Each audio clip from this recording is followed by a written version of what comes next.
Hello, and thanks for coming along to And We Have an Office Dog, the digital agency podcast where we talk to agency owner-directors and learn more about what makes them tick. From the things that make them similar to the things they'd rather have known sooner, where they've had success and where they've learned some hard lessons. All will be revealed with your host, Chris Simmons, the agency coach, and he'll be talking to a different awesome agency person in each episode, asking them 4 questions and seeing where the conversation takes us over the next 25 minutes. Okay, so let us begin.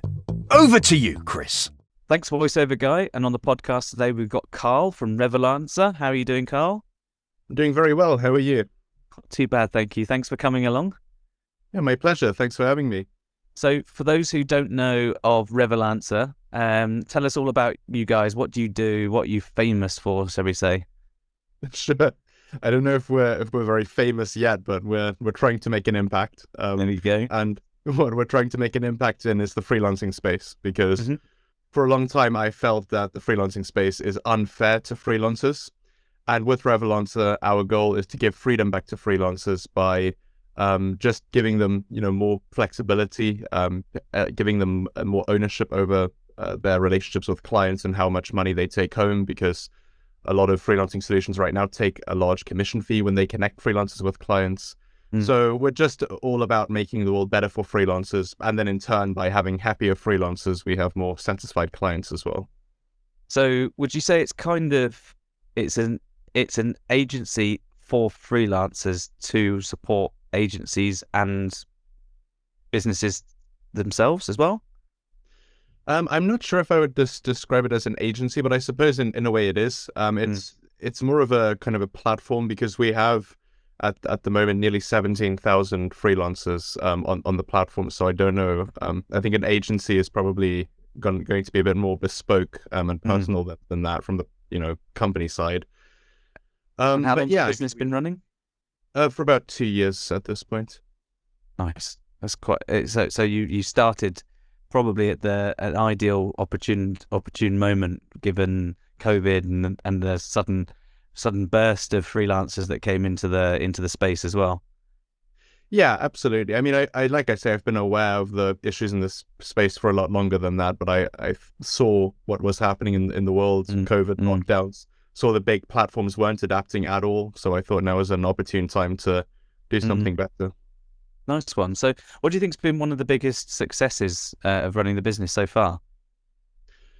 It's a good question. I suppose it depends what exactly you define as a success. I'd say, for me, one big success is that it's the first time that I've secured outside investment. It's also the first time I tried, the first project where that's something that I tried doing. But we 100% hit rate. Yeah, I suppose. But we secured venture capital backing in the pre-seed round, which is something that is quite hard to do. So that was a combination of talking to the right people, luck, and just really trying to do our best with what we can. And who would you say then, over since you've been building the business, who's the core customer? Obviously, there's 2 sides to it. One would be the freelancer, but who's on the other side of that? Who typically engages with Revolancer from a buyer's perspective? Sure. So it's predominantly small to medium enterprises that have a need. Maybe they can't afford an agency, and they also can't afford to hire someone full time, so they hire a part-time freelancer.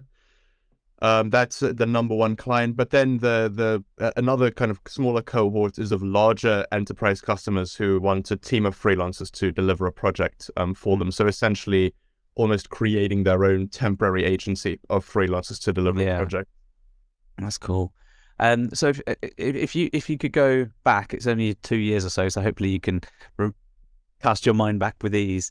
If you go back a couple of years to the point at which you were sort of building the business at the very beginning, and knowing everything you know now, what would be one piece of advice you'd give yourself that would maybe spring you a bit further forwards more quickly? I'd say doing a lot more market research at the beginning, and by that I mean speaking to customers, so going to freelancers and truly understanding their needs. I think in many ways I got quite lucky because I was freelancing myself. I started freelancing at the age of 14 and did that for a couple of years. So I was quite aware of the issues that freelancers are facing, and I think that there was luck involved in me guessing correctly, and that this was a hit. But going back, I think we could have gotten more things right from the get-go if we did a lot more kind of user interviews, speaking to customers, and then using that to shape the product rather than thinking this is the right product and then trying to sell it to the audience. So, side question: thinking from a digital agency's perspective, because often digital agencies will pick up freelancers from time to time when they need capacity issues or when there's a technical need that they can't fulfill internally, but they want to deliver for a client on a larger scale. What would you say would be like a key difference between the likes of Revolancer or against the likes of Upwork or Fiverr or something like that? I'm not saying that there's a direct competition there, but there seems to be a similarity in how it works. Is that true? Oh, absolutely. I mean, we're also a freelancing platform, just like the other ones you mentioned. We're just trying to tweak certain things to make it better. So if you're an agency, that's looking to outsource to a freelancer, and it's for an important client project, I'd say in this day and age, probably a good chance you want to hop on a quick Zoom call just to, make sure you're on the same page. You can't do that on any other freelancing platform. And the reason you can't do that is because these large freelancing platforms typically their revenue relies on taking a commission fee. So they'll take about 20% of the freelancer's earnings. And if you can hop on a Zoom call with the freelancer, you could very easily agree to sort of, pay in a different way. You pay less, they get more. You pay 10% less, they get 10% more, something like that. And then the platform loses out. So they have to stop that. Lock it down. Yeah. Yeah. So are you charging like a subscription fee or a membership fee then from that perspective? Exactly. So with zero commissions, we have an optional monthly subscription fee.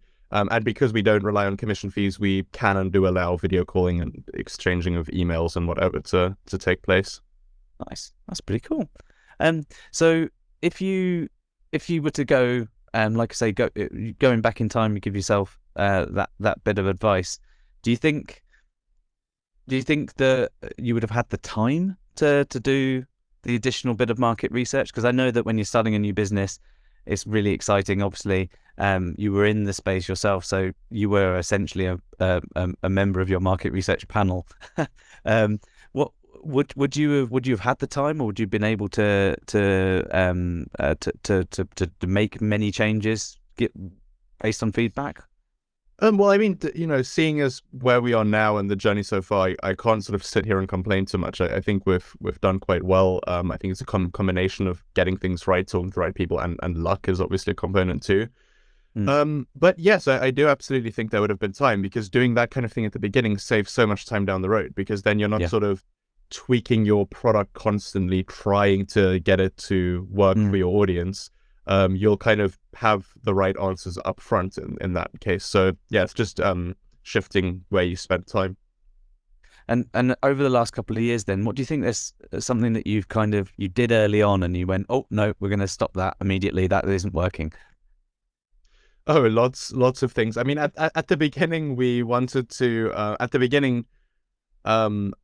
I was thinking we should monetize by charging a lower commission fee than is the industry average, so like 10% instead of 20%. But quite quickly we figured out that's just a kind of a silly idea, because we're shooting ourselves in the foot, because we're generating less revenue than we could have otherwise.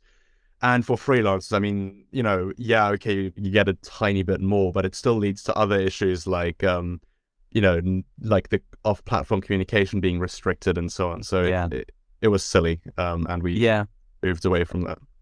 And it is a differentiator, realistically, between quite a lot of the other competing businesses there. What do you think something then conversely that you did almost perfectly on day one that you think has really kind of set you up for long-term future success? Speaking to people who have done things before that I haven't. I did that from the beginning. So, when it came to fundraising, I didn't know what I was doing. So I spoke to people who had successfully fundraised or who had invested in other companies, and to figure out what should I be doing. Or when it comes to pitching or to marketing or to whatever, I always reach out to people who have done it before. For example, one of our advisors, in fact, our first advisor, who's been there from, about 2 months into the business, is Matt Brady, and he's the founding chief marketing officer of Just Eat. And obviously his insights are extremely valuable from that experience. Been in a few good meetings, I'm sure.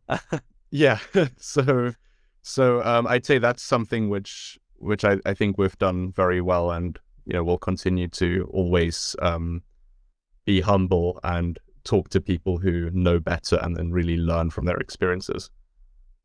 What's the future look like for the business? Where do you want to aim? Where are you pointing in the distance? Well, to permanently change the freelancing industry for the better, because I think right now it's broken. Freelancers are being disadvantaged. Because of that, clients are struggling as well to get quality work. So we want to fix that by, improving things for freelancers and then ultimately improving things for clients as well. So whether that's making so much noise that other platforms are forced to copy our ways, that's a win. Forced to buy us out, that's a win. Or we become a dominant player in the space, one of the largest players, and then again, that's a win. So one of those options. That's awesome. So if someone's listening right now and they're thinking not of starting a competing business, of course, but thinking of starting an agency or starting a business of their own, which aims to fix something, because everyone starts a business hopefully to try and change something that they didn't like in the first place. What one piece of advice do you think you could give them that they could take away and thank you for later? Well, I mean, it's cliche, but it really is the most important thing, and that's just being persistent and not letting failure really bother you. Because if you fail at something, which you will, I mean, I failed at most of the things that I've tried. As long as you learn from that thing, then you're failing forward, because then the next time you try, the chance of you failing is lower, and you're going to know, kind of much better. I once heard that it takes the average self-made millionaire 12 attempts to get their hit. I'd love to see that data. Yeah, I'll have to dig it out. Sure. The thing that I heard is that the average self-made millionaire has 7 income streams, which is quite interesting too. Okay, I've got a long way to go. But no, I mean, regardless, so it's really important to fail forward. And actually really to embrace failure. I'm very thankful that I failed at a lot of different things, because if I would have been lucky and gotten it right the first time, which is always a possibility, then I wouldn't have learned anything, and I wouldn't have been able to recreate that. So absolutely, and I spot on. Totally agree. I think failure is a big part of learning, and resilience is absolute requirement in order to fail forwards. If you don't have a good amount of resilience towards failure, especially in business, it will traumatize you to the point where you don't go and take the next step when an opportunity presents itself, or you don't see the next opportunity, or you take the next opportunity a little bit less risk, a little bit more risk free, to avoid the personal feeling of damage at the end. So no, it is good advice, and it sounds cliche, but not the way you put it. So keep giving it out. Sure. Will do. Thanks so much for coming on the podcast, Karl. It's my pleasure. Thank you for having me. Thank you. And in our next episode, we'll be speaking with another agency leader to hear about their story and the lessons they've learned along the way. And thanks very much, everyone, for listening.